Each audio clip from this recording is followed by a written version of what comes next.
Hello music fans and welcome back to my channel. My name is Dark Helmet and today we're continuing our journey through the Queen catalog.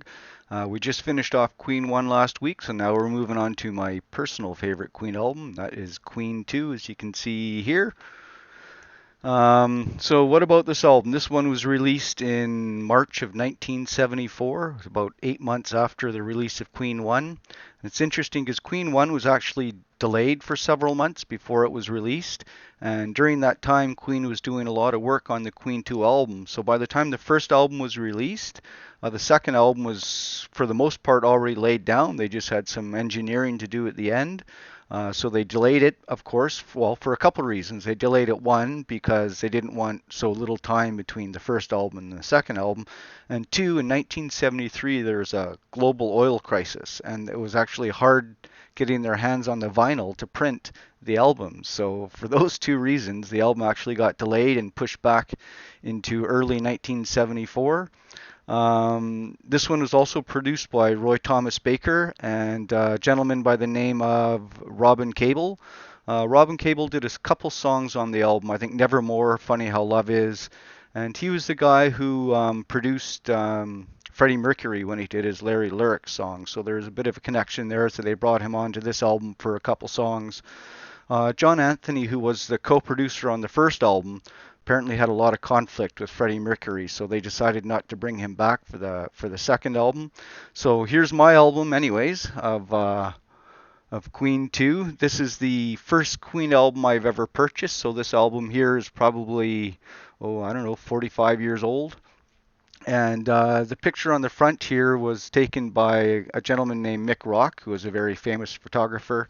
And it's kind of a take on an old picture of Marlene Dietrich, which was very famous, where they took the lighting from above or below and to create the shadows on the image. And Freddie was so enamored with that picture that he wanted to recreate something very similar for the Queen 2 album, so that's what they did. So just a little bit about the album itself. Again, it's a little unique for albums. They decided not to go with side 1, side 2 on this album. They actually had a black side and a white side. On the white side was almost all Brian May, with the exception of one song by Roger Taylor. That song called Loser in the End, and in which Roger also sang that one. And Brian also sang one song on this side as well, and that one is Someday, One Day. Otherwise, it's all Freddie. There are a few tracks on this album that were actually first showed up in the Queen concerts about 1972. I think it was Father to Son, Ogre Battle. There is another one who's failing me right now, but these are songs that could have shown up on Queen 1, but they decided to wait till their next album because they wanted to do a little bit more work on them. And with the way the first Queen album was made, with bit time here and there in the studio, they wanted to wait until they could get a little bit more steady studio time so they could dig a little deeper into the complexities and the harmonies that Queen became so famous for. So yeah, it's opens up. So you got your black side, of course, and then on the other side, this symbol here that Freddie Mercury designed himself, by the way, if I hadn't mentioned that before. He went to school for graphic design and art, and obviously his talents went to good use. And you've got your song listing there. And then on the inside, representing the white side, again with the song listings here and a different photo of Queen in white. They did like that idea of like kind of good versus evil or black versus white. So this is kind of reminiscent of a theme and pattern they went through quite a bit. The outfits themselves was designed by a lady named Zandra Rhodes, who designed a lot of, especially Freddie Mercury's early costumes. Well, most of the band, I guess. And I've always preferred the black side on this, not only the songs, but the album art as well. And on the inside of the sleeve, if it's still here, again, reminiscent of the theme, you've got I'm sorry, this is obviously, you can see, very old. The black side of the album and lyrics, and the white side of the album with lyrics as well. Something that I miss so much with digital downloads and CDs. You never got a chance to see this kind of album art. Now I've gone and dropped my album, so I shall grab it and give me a moment while I try to fit this back in. Like I say, it's at this point it's almost like rice paper. It's become very delicate, and I don't like to pull it out too often for that. But I mean, it's so beat up now that there's no saving it per se. But there we go. That's the album itself for Queen 2. They had actually originally approached David Bowie to produce this album, but David Bowie is working on an album himself called Diamond Dogs that was also released in 1974.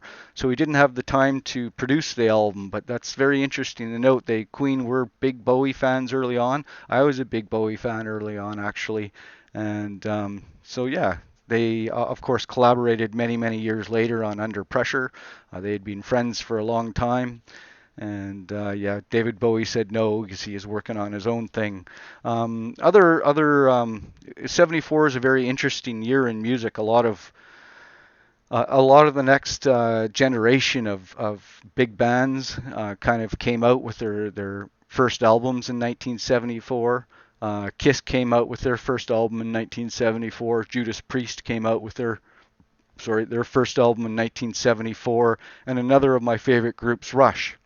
They came out with their first album in 1974, along again with David Bowie's Diamond Dogs. Roxy Music's Country Life came out in 1974. The Rolling Stones, It's Only Rock and Roll, came out in 1974. So some of the well-known bands had albums out in 74, and quite a few of the bands who became big later on in the 70s and 80s had their debut albums in 1974. So again, with Queen 1 and not having much time in the studio with this one, when they finally got into the studio, into the Trident, they insisted that they got regular time to put an album together. So when they got in there some regular time, they knew it was their time to really dig in, and they really went over the top on this one. This is a lot of complexity, a lot of harmonies, a lot of overdubbing, a lot of work went into this album. And it's probably, I don't know, it's possibly Queen's most complex album in that regard.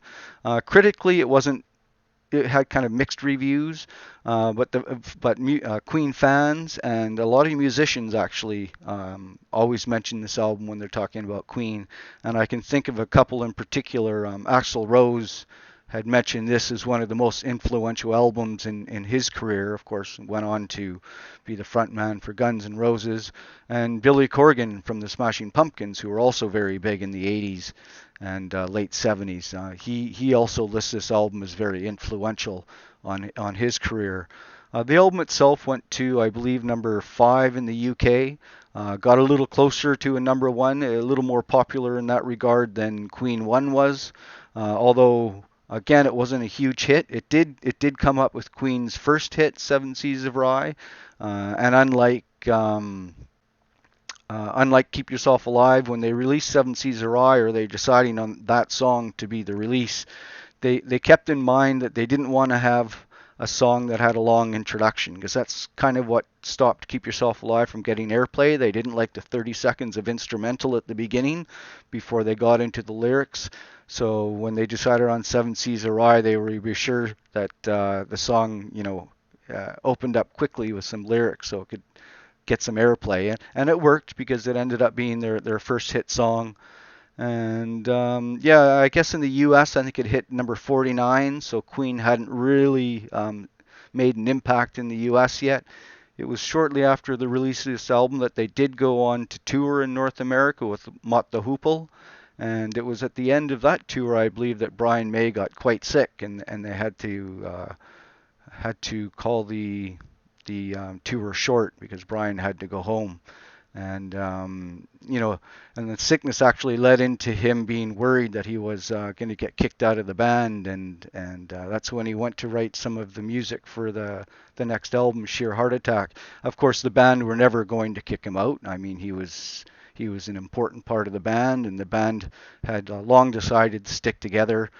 So that was never going to be an issue. But I guess when you're young and you get sick and you're out of the game for several months, those are the kind of things that enter your mind. You get a little bit worried about whether you're going to be welcomed back, but I don't think there's any doubt about that one.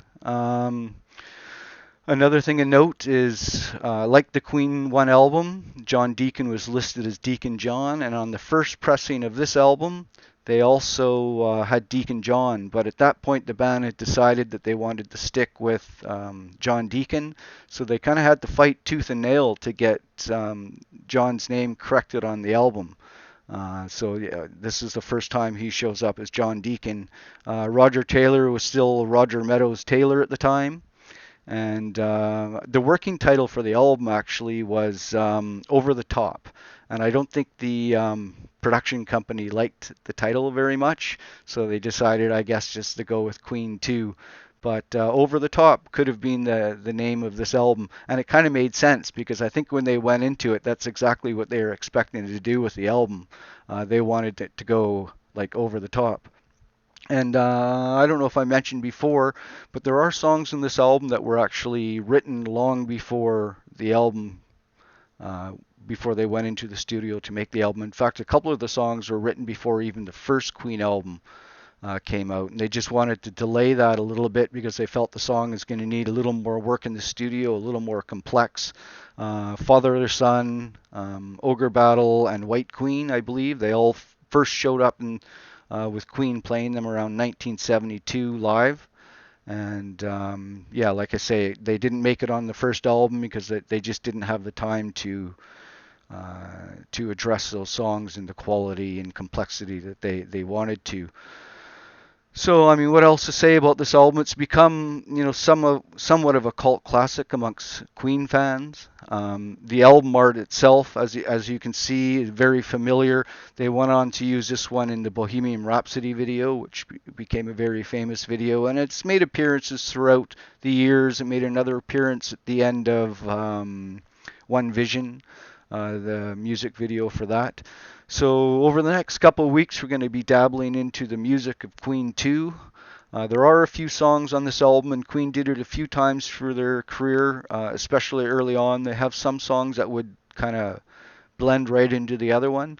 So when we get to those songs, I think I'm going to keep them as close to the album as possible. So I'm not going to be doing individual reactions for each of those songs. Ogre Battle, Nevermore, Fairy Feller's Masterstroke, for instance, they were all kind of tied together as not one song per se, but there was no gap. It just transitioned from one song to the next. So we're going to try to keep those as close as possible.